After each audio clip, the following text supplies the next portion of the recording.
Bonjour et bienvenue dans ce point bourse du 30 juin 2023. Je rappelle que les informations et analyses données sur cette chaîne sont données à titre indicatif et ne peuvent pas être considérées comme un conseil en investissement. L'investissement boursier est risqué et vous êtes responsable de tous les investissements que vous faites. Alors le CAC aujourd'hui qui fait une belle journée, hein, plus 1,2 quasiment. Et on va dézoomer, hein, pour voir qu'il est revenu où, qu'il a cassé son niveau pivot, support résistance, hein, alternativement à 7376. Mais qu'il a quasiment méché sur quoi, sur les plus hauts de la correction. Alors depuis quelque temps, on est un peu passé, c'est comme ça que je vois le marché, dans un marché de construction et de transition. C'est-à-dire qu'on a eu depuis le mois de novembre environ un marché haussier, hein, où on a dépassé nos plus hauts. Et après avoir dépassé nos plus hauts, on rentre un peu dans cette phase un peu de construction, de neutralisation, où on va chercher une nouvelle tendance. Et cette tendance, elle a de grandes chances d'être à la baisse. Alors c'est pas fait, hein, pas encore, mais on le voit que pour retourner un marché haussier comme ça, on va pas directement aller vers le bas. On va passer par une phase de transition avec de la construction avant de lâcher et puis d'aller beaucoup plus bas. Mais ce qu'on voit, c'est quand même cette oblique-là est intéressante, hein, sur le plus haut du 24 avril et le deuxième point d'impact le 19 mai. Et là, on est quasiment au troisième point d'impact, donc on voit quand même une lente correction s'opérer. On voit également les moyennes, hein, les moyennes notamment à 50 jours. Et à 100 jours qui sont en train de s'aplatir et de devenir un peu négatives. Donc on a une sorte de construction qui se met en place vers une petite descente. Alors aujourd'hui, une belle réaction, hein, parce qu'on casse, mais pour avoir véritablement un signal haussier sur le CAC et sur tous les marchés, il faudra quoi? Ben, il faudra se maintenir plusieurs jours au-dessus, hein, au-dessus de ces niveaux-là, casser à nouveau l'oblique et être autour des 7400, 7420, 7430, hein, ou 7400 à minima, mais pour véritablement donner un nouvel élan au CAC. Et ça, il faudra voir la semaine prochaine. Alors, qu'est-ce qu'on a eu aujourd'hui, notamment les chiffres sur l'inflation? On a vu qu'en France, c'était plutôt un peu mieux que ce qu'on attendait, puisqu'on attendait. Alors, on était à 5,1 en annuel. On s'attendait à 4,6 et on a fini à 4,5, donc un tout petit peu mieux. L'inflation qui descend. Par contre, en Europe, c'est pas terrible parce qu'on a eu les chiffres, hein, en Europe. On était à 6,1, on s'attendait à 5,6 et on a 5,5 en annuel, mais en mensuel, on s'attendait à lui stable, 0, et on est à plus 0,3. Donc c'est assez moyen. On a également les déclarations, hein, qu'on a eu la réunion notamment avec la Fed et la BCE, et les explications plus tard de Jérôme Powell, le président de la Fed, et Christine Lagarde, de la BCE, avec un ton plutôt agressif et qui continue à vouloir monter les taux. Donc ça va un peu à l'encontre de ce qu'on avait dit la dernière fois, qu'on aurait sur la Fed une pause. Sur la BCE, on sait qu'ils vont encore monter, mais sur la Fed, on va peut-être encore monter encore une fois, ce qui est un peu inquiétant parce que l'économie est un petit peu comme un paquebot, hein, à diriger, c'est-à-dire que les décisions qui vont être prises là sur les taux notamment vont impacter l'économie dans plusieurs mois. Et on voit que l'inflation est déjà en train de descendre. Alors, pas assez vite au goût des dirigeants des banques centrales, mais ça veut dire qu'on va être dans un contexte économique dans plusieurs mois avec des taux très élevés et probablement une récession, ou en tout cas des chiffres des entreprises un peu moins bons. Alors, ça risque d'être un peu la double peine pour les entreprises, et attention au profit warning et puis aux entreprises qui vont commencer à avoir des problèmes financiers parce qu'on a beaucoup de prêts à rembourser qui arrivent à échéance, et ça risque d'être compliqué parce que pour emprunter de l'argent, ça commence à devenir très cher. Donc, on en est là sur les indices. Et sur les actions, on va le voir, hein, il y a tout qui monte quasiment sur le CAC. Alors à noter aussi, alors c'est encore plus flagrant sur le Nasdaq, que sur le CAC, mais c'est un peu le même principe. Il y a le gros des indices qui se fait sur les grosses pondérations. Et donc, les grosses pondérations, c'est les grosses entreprises, les gros leaders de secteur qui vont très bien et eux qui font un gros chiffre d'affaires et ça dope un peu l'économie. Mais on a derrière ça beaucoup d'entreprises qui sont beaucoup moins bonnes, beaucoup plus petites et qui, elles, ont beaucoup plus de mal. Alors on a des bons chiffres comme ça sur les indices et sur l'économie parce qu'on regarde que les gros, mais derrière ça va un peu moins bien. Alors là sur le CAC qui envoie, hop, dans le rouge on a quoi?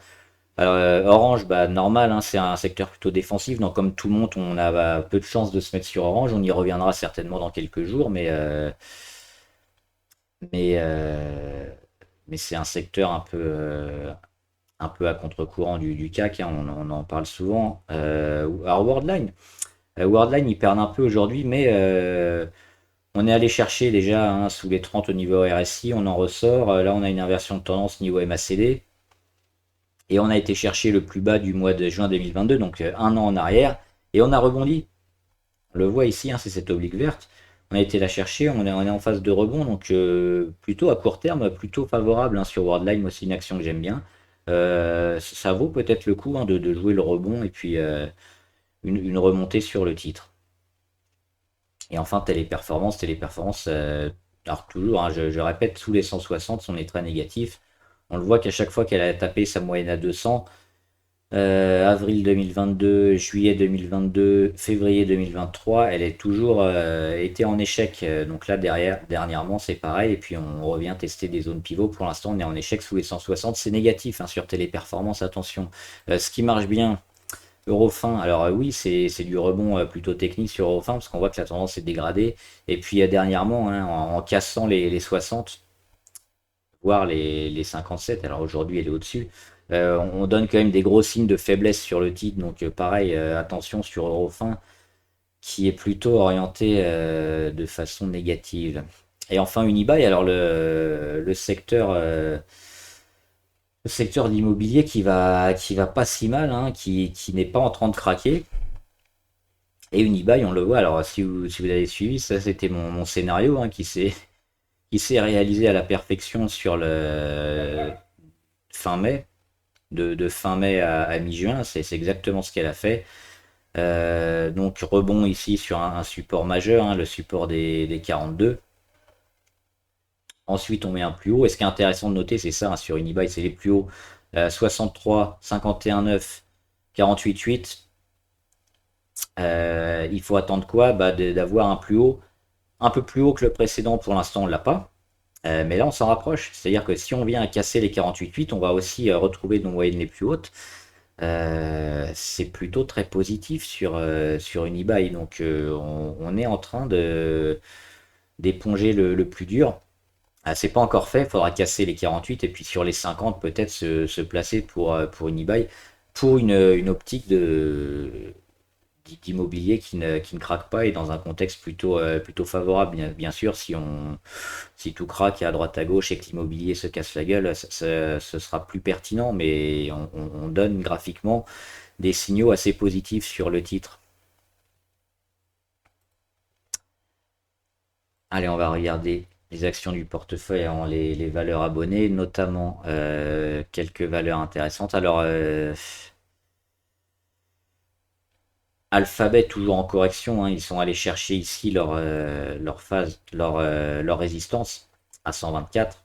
Et depuis ça baisse jusqu'où? Peut-être jusqu'au 109. Hein, et moi, je serais partisan d'acheter les 109, 110 parce que le titre fait partie, comme on l'a dit au début, des leaders de secteur, des mastodontes qui dopent un peu l'économie et qui sont toujours un peu plus résilients que les autres. C'est une action qui a énormément perdu et qui est en phase de retournement. Donc pour toutes ces raisons-là, on a allé chercher un gros plus haut, on va faire un pullback ou probablement ici hein, sur les 110 et après ça a de belles chances de repartir. Donc là on laisse le titre consolider gentiment et puis sur les 109 110 il y aura probablement une réaction et ce sera intéressant de se placer. Apple, alors Apple comme Meta, ils n'arrêtent pas de monter, c'est pareil, c'est tellement un mastodonte, un leader de secteur qui fait partie des gros qui engrangent. et qui ne s'arrête pas, hein. On a cassé la résistance ici et on continue. On est au plus haut historique. On n'a plus de résistance en haut sur Apple. Donc éventuellement en suivi de tendance, mais c'est toujours compliqué de rentrer quand on est sur un RSI assez élevé. Comme ça, on est à 75 aujourd'hui. C'est plutôt à prendre, hein, quand on était ici sur le support. Après, ça peut continuer aussi pendant plusieurs semaines, on ne sait pas, hein, donc pourquoi pas. Mais si on rentre maintenant, il faut avoir plutôt un stop assez court. Maintenant, si on est en position, il n'y a rien à faire, hein, et on surveille certainement la moyenne à 20 ou éventuellement le support pour sortir. Alors Bouygues qui a fait une belle journée, qui a un peu tout rendu en fin de séance, c'est dommage. On le voit avec cette mèche haute, mais elle va quand même mettre un nouveau plus haut. Et elle confirme un peu en étant hors Bollinger et au-dessus de toutes ses moyennes. Au niveau de la MACD, c'est pareil, hein, on va bientôt retrouver le positif au niveau des lignes. Et puis on est déjà dans une tendance depuis quelques jours assez positive. Donc, et puis le bond, aussi, on voit un bond, hein, au niveau du RSI. Ça a été assez fort et des volumes importants. Donc Bouygues donne quand même de belles satisfactions. Et puis le rebond qu'elle a fait plusieurs fois, ainsi deux fois sur les 29, une première fois ici, une deuxième fois, c'est plutôt favorable aussi sur Bouygues. Capgemini aussi.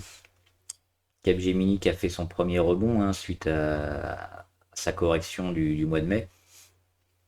Donc le breakout ici sur les 180, le rebond au-dessus des moyennes, et puis après c'est en train d'accumuler, de repartir. Donc très positif aussi sur Capgemini.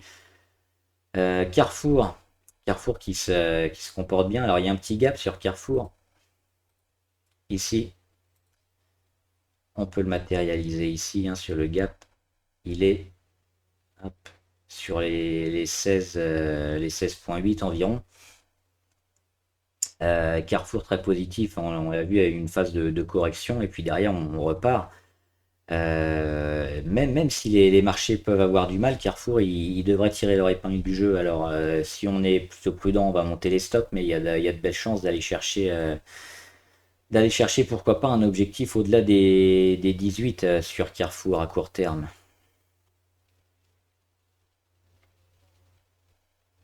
Alors Eramet, moi j'aime beaucoup Eramet, hein.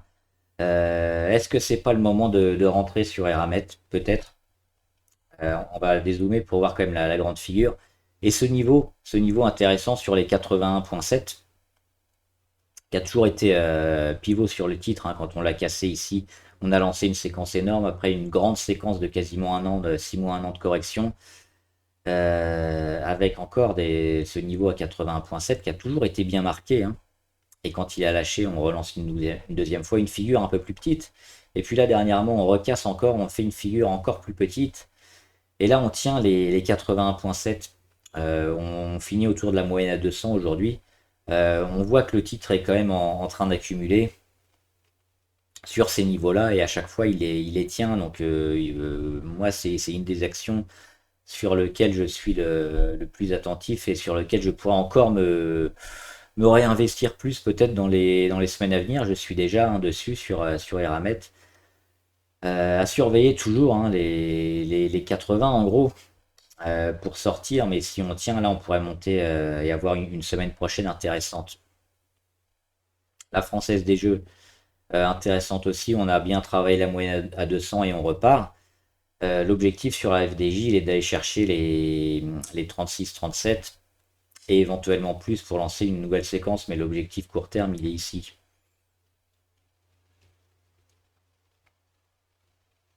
Alors Hermès, je suis parti, hein, d'Hermès avant-hier, mercredi, suite à la montée du titre, parce que j'étais en short dessus et que le titre a pas l'air de vouloir descendre, même si je pense que la correction elle risque quand même d'arriver. Et puis là, on voit qu'on est sur les plus hauts, peut-être une correction à venir avec le CAC prochainement, la semaine prochaine. Donc le short qui était peut-être un peu anticipé et qui se prendrait peut-être lundi prochain. On verra. On va pas jouer contre le marché une deuxième fois. On verra l'état du marché lundi. Mais c'est un trade qui a été abandonné sur une action qui est plutôt quand même assez forte et positive. Maintenant, c'est le CAC, hein, on sait, très pondéré sur le luxe, et le luxe va influer énormément sur l'indice du CAC 40, donc on verra. On verra ce qu'il va proposer la semaine prochaine. Mais pour l'instant, Hermès tient et peut-être un coup à faire à aller chercher les 2036. Mais même cette zone-là, hein, cette zone-là, elle risque quand même d'être très compliquée pour Hermès.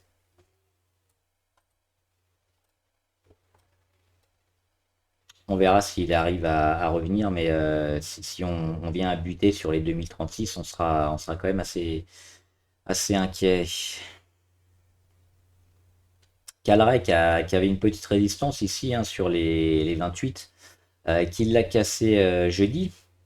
Et là, vendredi, aujourd'hui, on met un nouveau plus haut. Alors on finit dans le rouge, hein, mais ce qui est intéressant, c'est qu'on met un nouveau plus haut, pas de beaucoup ici, sur les exactement, on a fini à 29,75. Et le plus bas, eh ben, il est encore plus haut. Donc on a des plus hauts, des plus bas, plus hauts. C'est pas mal sur Calray, hein, qui est véritablement en train de peut-être lancer sa deuxième attaque vers les 38-40. C'est notre zone, hein, c'est cette zone-là qu'on cherche entre les 35 et les 40, et plus précisément entre les 37-38 et les 40 euros. Sur Calray, les volumes aussi, les volumes, on le voit, hein, toujours très, très important. Et il n'y a pas de baisse de volume, c'est constamment échangé. Donc ça, c'est très positif aussi pour le titre. Meta Platform, c'est la même chose que Apple. Alors, sauf qu'eux, ils sont pas à leur plus haut historique. J'ai mis ici une zone de résistance parce que c'était la zone du gap, hein, qui avait été créée ici avec un gap baissier énorme, hein, à l'ouverture. On va le retrouver ici avec près de 20% perdu en overnight. Donc à l'ouverture du titre, on avait perdu 20% et on avait continué la séquence pendant plusieurs mois. Et là, on est peut-être de retour pour aller combler ce gap ici sur les 320. Meta plateforme, hein, Facebook toujours très en forme. Donc pour rentrer maintenant, c'est comme sur Apple, c'est compliqué. Par contre, pour tenir, oui, on reste et puis on monte éventuellement les stops. Metex, moi, ils m'intéressent un petit peu dernièrement. Pourquoi? Parce qu'on se rapproche de cet oblique. Cet oblique, c'est quoi? C'est l'oblique sur les plus hauts, le plus haut historique ici de début 2022 et du printemps. Hop, c'est où? C'est là. Printemps 2022. Après, on a eu des problèmes, hein, on le sait, notamment dû au coût de l'énergie, qui a impacté énormément Metex et donc sa production. L'augmentation de capital et puis finalement plus trop de vendeurs sur Metex, hein. On attaque les 1.4, les 1.2, les 1, même sous les 1, et puis là on revient un peu. Ce qu'il nous faut sur Metex, c'est dépasser les plus hauts qui sont ici, avoir un rebond plus haut que le précédent. On peut même en mettre un ici, hein, je ne les ai pas tous notés. Mais c'est ces petits carrés. Et on voit, il faudra avoir un rebond plus haut. Donc là, pour l'instant, hop, le premier échec, le deuxième échec, le troisième, il est là. Mais là, on n'est pas très loin. On n'est pas très loin des 1.4. Donc si on vient à casser cette oblique, déjà, on voit qu'on récupère pas mal de moyennes mobiles, hein. 20, 50, 100, et il y a celle à 150 en bleu, qui est très proche. Donc la chute sur Metabolic Explorer, elle est a priori finie.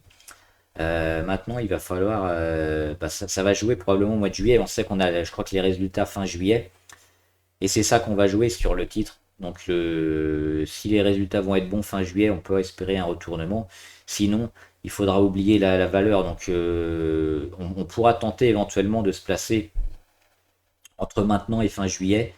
Et pour plus de prudence, on va attendre les résultats fin juillet, et puis on aura certainement déjà de belles indications sur le cours et l'indice futur.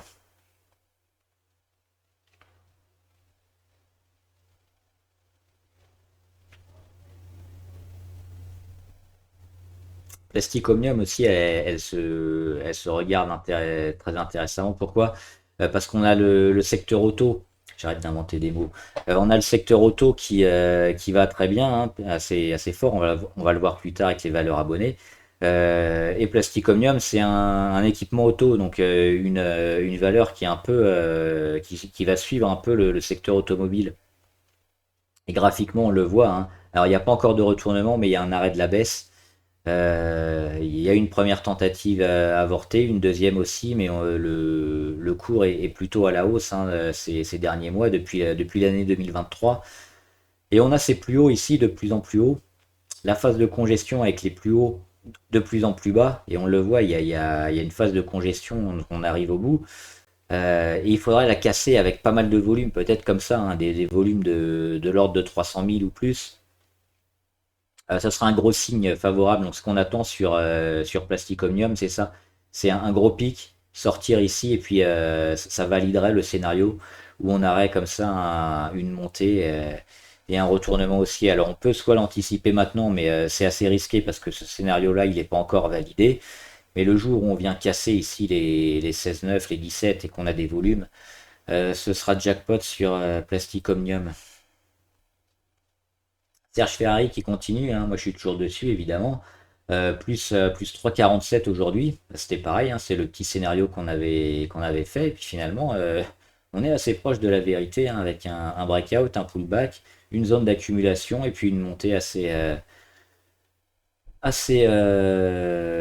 escalier, assez régulière. Donc sur Serge Ferrari, l'objectif il est où? Il est là, hein, d'aller retaper les plus hauts sur les 15,5. Voilà.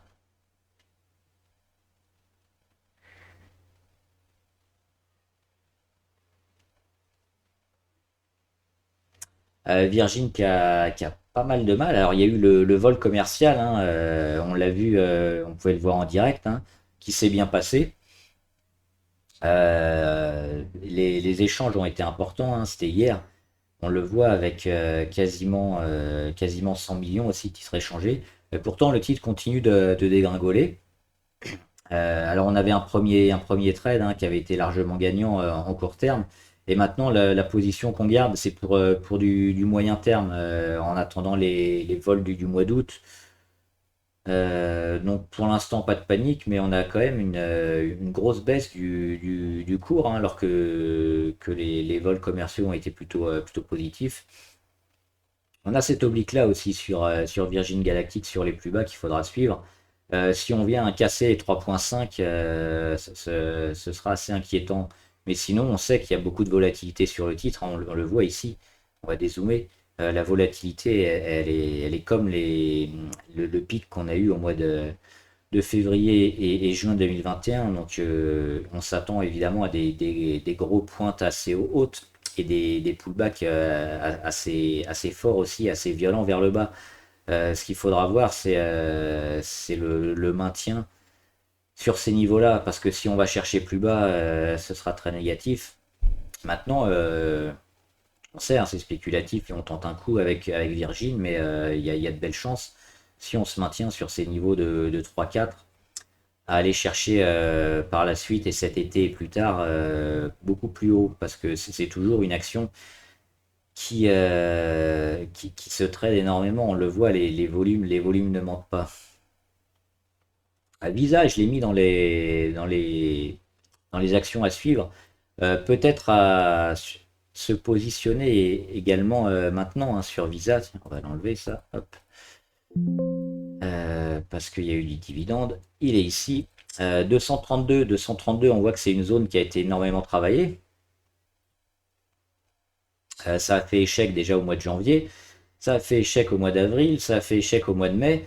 Et là, on y revient, et puis c'est hier, hein, on l'a cassé, boum, avec un gros chandelier, hein, on a fait plus, quasiment 3%, plus 2,8. Et puis là, on continue avec un gap haussier aussi à l'ouverture, très favorable sur Visa. C'est peut-être une action aussi qui devrait bien performer, avec comme objectif les 248 à court terme. Donc si vous cherchez une action US assez costaud et puis plutôt bien orienté avec un risque assez minimal, Visa devrait faire l'affaire, je pense. Et on va faire les valeurs abonnées. Hop, que j'avais pas faites. Alors chargeur. Chargeur, oui. On a retrouvé le plus bas ici à 10,6. C'était mardi dernier. Donc il faut tenir ce niveau-là. Il faut casser l'oblique blanche ici, l'oblique de fin d'hémorragie un peu, pour commencer à aller mieux. Et puis à ce moment-là, on jouera quoi? On jouera uniquement le rebond technique, hein, parce que la tendance, elle est méchamment dégradée sur chargeur. Depuis quand? Depuis ici, depuis le 24 mai, quand on a cassé ces niveaux des 13-4. Donc on est plutôt négatif, hein, sur le titre, mais on peut éventuellement jouer une recovery ou un début de remontée technique à partir de maintenant. Mais c'est risqué. Coface, plutôt neutre, hein, sur Coface, il se passe pas grand-chose. Les points d'entrée moyen terme ou long terme, ils sont plutôt là, hein, ils sont sur les 10,3 si on y revient, et encore si on y revient, on aura un peu dégradé la tendance. Euh, Moi, je vois pas de tendance un peu qui se manifeste sur le titre. Plutôt partisan d'attendre, hein, sur le titre. Et si on est en position, tenir plutôt sur ces zones-là, hein. Les 12, faudra pas aller en dessous des 12, sinon on sera très négatif. On l'avait déjà fait. Flow Trader aussi, il me semble qu'on l'avait fait, un Flow Trader, ouais. Nexity, pareil, hein, il faut attendre ici un retour sur support à 17,3 pour jouer peut-être un rebond technique sur le titre. Pour l'instant, c'est négatif. Alors, Orage, oui, il y avait un abonné qui l'avait joué, super bien joué.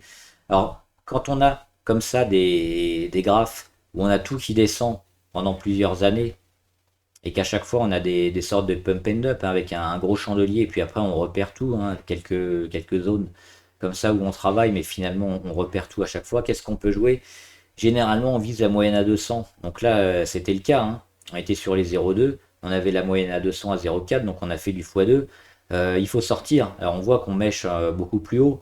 Mais il y a peu de chances de le tenir, hein. Quand le graphe est dégueulasse comme ça, on prend ses profits sur la spécu. Et puis derrière, ça recasse. Donc pour moi, ce qu'on pouvait jouer éventuellement ici, c'était la spécu sur les 0,44. Et puis après, il faut vendre.